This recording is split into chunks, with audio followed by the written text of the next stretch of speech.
The very first thing I want to say is that Absolute Batman is now in my top 3 quote unquote Batman introductory stories. And it's because it takes the normal, everyday, known elements of who Batman is and tweaks it just so that it feels unique and fresh, but still keeping to the formula that is Batman. What is up, guys?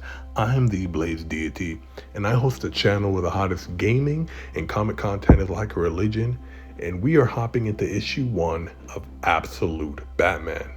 Now, before we hop into the video, I will warn you, I am going to say Absolute or Absolute Batman or Absolute Universe several times within this video, so if you want to make a drinking game out of it, for those of you who are old enough, feel free.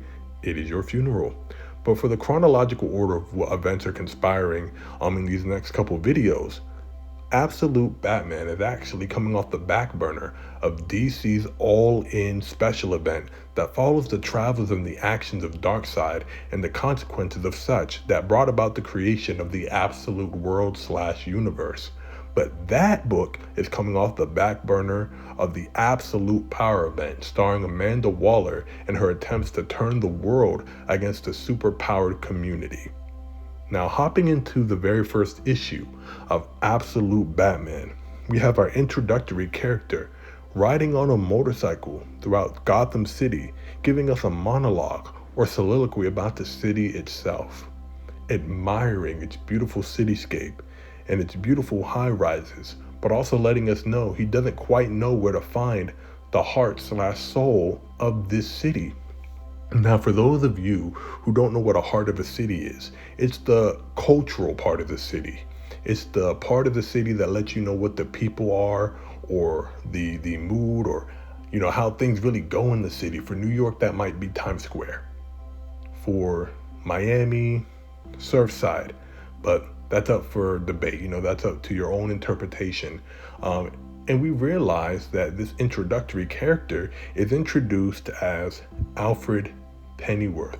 And he says, and I quote, he's here in Gotham to do some bad things. And this Alfred is cool because this Alfred is introduced as like a militant, special ops, secret agent-esque character who was brought into Gotham by his benefactors to quell an uprising group or a gang called the Party Animals. Now, before we hop into the Party Animals, I want to focus on Alfred really quick.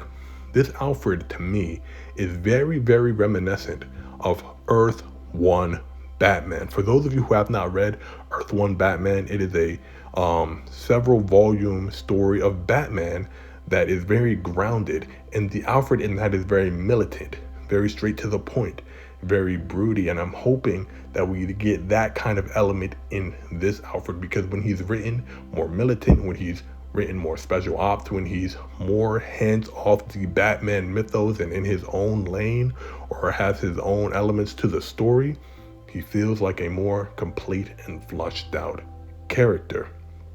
But after reading a file left by his benefactors about the Party Animal Gang and their excursions and the consequences of them being in Gotham, the death toll/crime rate being increased by 700% due to their actions, he finds that the bike he traveled to his current base of operations has been stolen. And he ends the panel with, "I hate this city."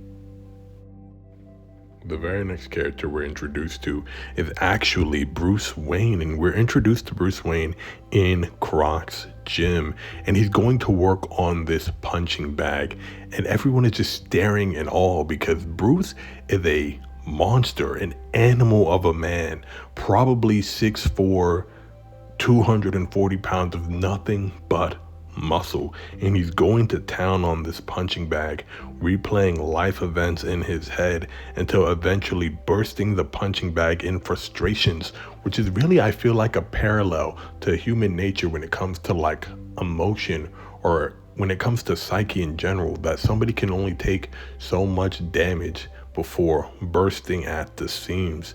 And we find out this gym is actually owned by Waylon Jones. For those of you who know the Batman mythos or his rogues gallery, is actually Killer Croc. And I love how Croc is depicted here and how possibly other Batman rogues who are mentioned will possibly be depicted as we go throughout this story, because Waylon Jones doesn't have the skin disease or the deformities that he's known for.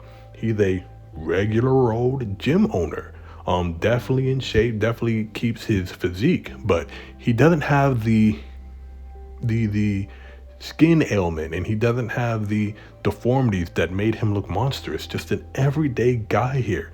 But as you can see, the elements of reptilian likeness is still there, because he got his license to have exotic animals from Oswald Cobblepot, who was mentioned alongside Harvey Dent, Edward Nygma, and Selina Kyle as people who grew up with Bruce Wayne, all in the same neighborhood. These guys grew up in Crime Alley, which I think is really, really dope, considering that Bruce's character is only associated to Crime Alley in the main DC continuity as a place where he lost his parents, but it seems that he grew up here in the universe that we are currently in. And all these people are his friends, and I think that's so cool, having that be one of the turning points or one of the slight changes that they have in this new DC continuity.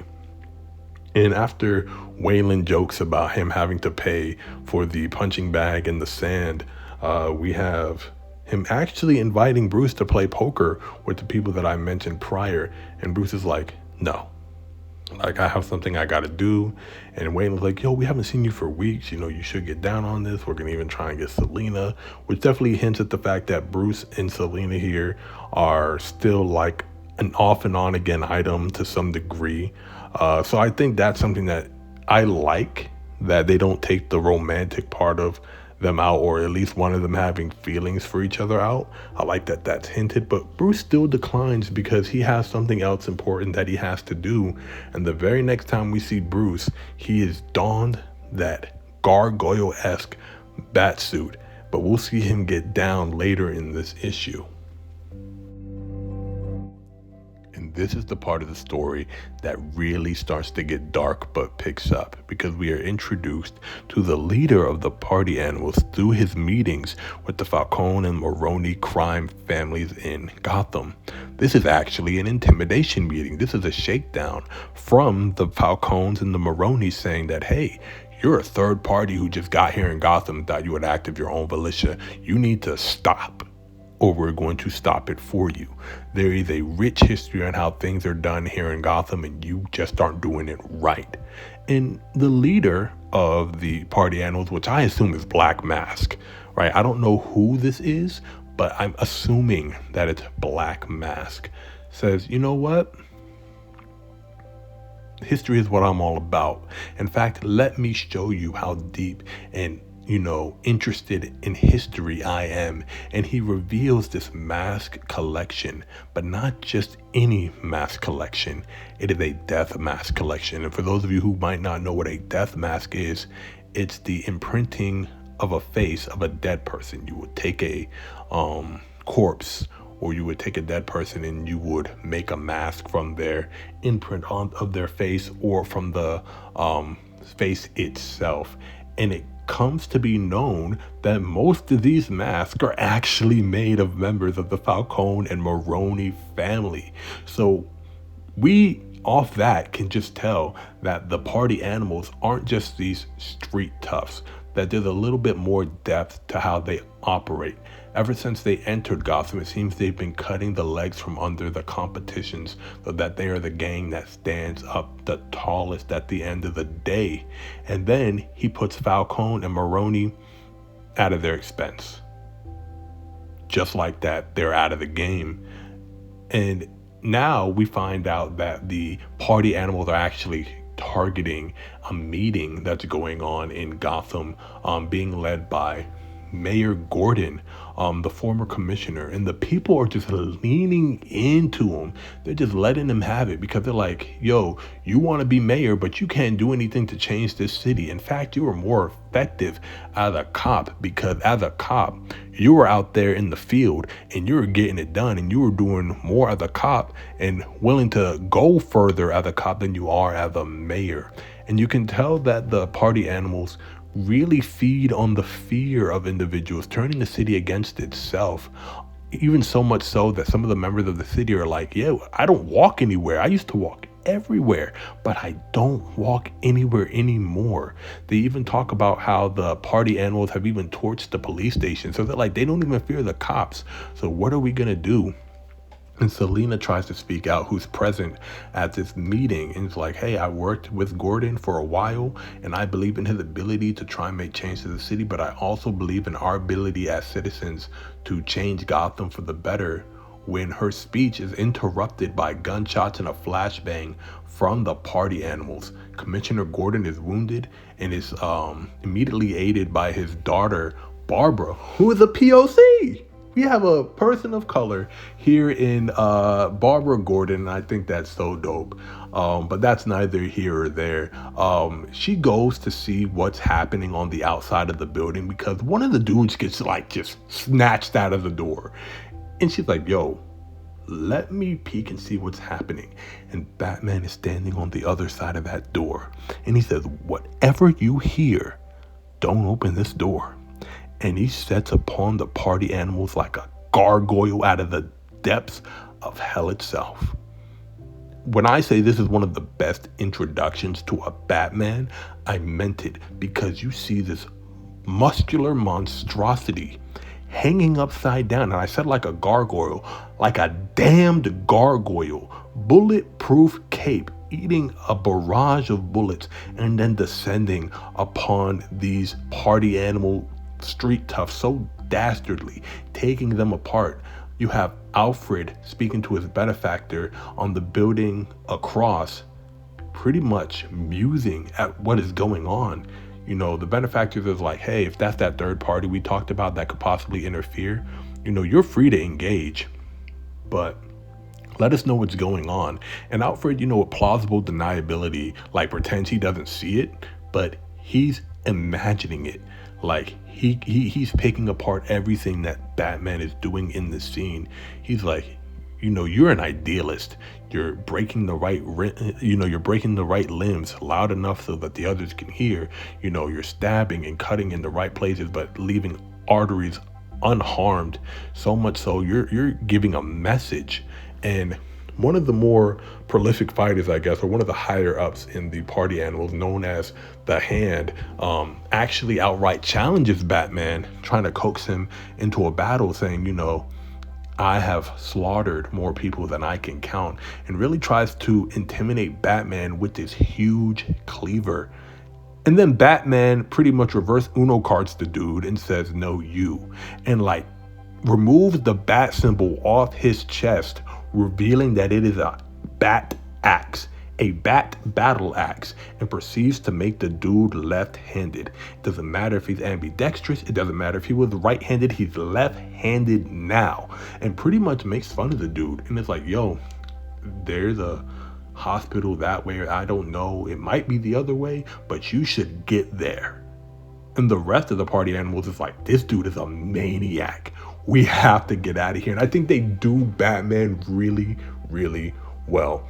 I feel like he's more efficient and more put together than the Earth 1 Batman, but not as experienced and not as intimidating as maybe Batman Prime, or even as strategic as Batman Prime. But it does not mean he is not strategic.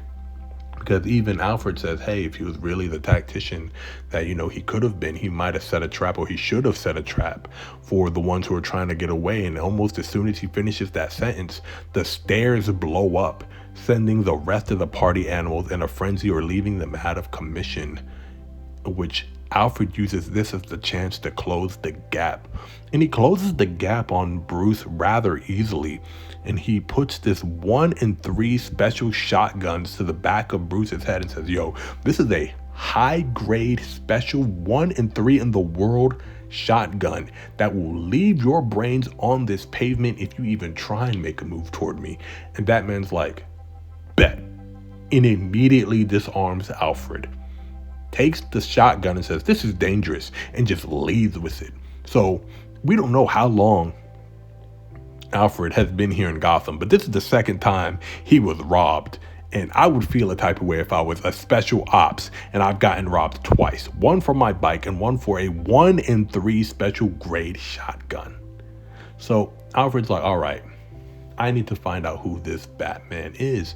And he deduces that Batman is Bruce Wayne after following him for a little while now. And we get into the backstory that is this universe's Bruce Wayne. In fact, his road to becoming Batman actually starts at the zoo, which is the title of issue 1 of Absolute Batman. And it makes perfect sense because everybody in this issue is some sort of animal, right? Figuratively or metaphorically, right? So we start with Bruce and his class on this field trip to the zoo because Bruce won a science contest when building or designing a bridge using the schematics or the shape of bat wings as his base of construction, pretty much mirroring the anatomy of a bat when it came to his science project, winning him and his classmates a trip to the zoo. While at the zoo, they're set upon by a gunman running rampant through the zoo who actually puts down his father. Now I see why Batman chooses the bat, because not only were they locked in the bat exhibit when the gunman, started doing his thing, also because if it weren't for Bruce's bat-themed science project, they might have never won that trip to the zoo. So I'm pretty sure subconsciously Bruce Wayne feels like this is all his fault. And with Alfred watching through a lens in secret, Bruce talking to his mother because Martha is alive, he's like, I could end you right now. I could end Bruce right now, but he's just a 24-year-old kid who has his whole life ahead of him, and decides that, hey, he's going to confront him later. When he confronts him, though, he confronts Bruce on a tower that only Bruce has access to. And it's not like Bruce has like this amazing setup like we're usually traditionally used to, like a bat cave here, a bat cave there with a supercomputer. It looks like a regular gaming setup. So you can see that this Batman does have like a budget that he has to stick to. That's just me making a joke. But I love how Batman has access to a lot of these places. And it's really because of his 9 to 5. He knows the city because he's a contractor. And I think that's really cool. He's a contractor with, the ability to get to certain places because he does contract work. And that's how he learns the city.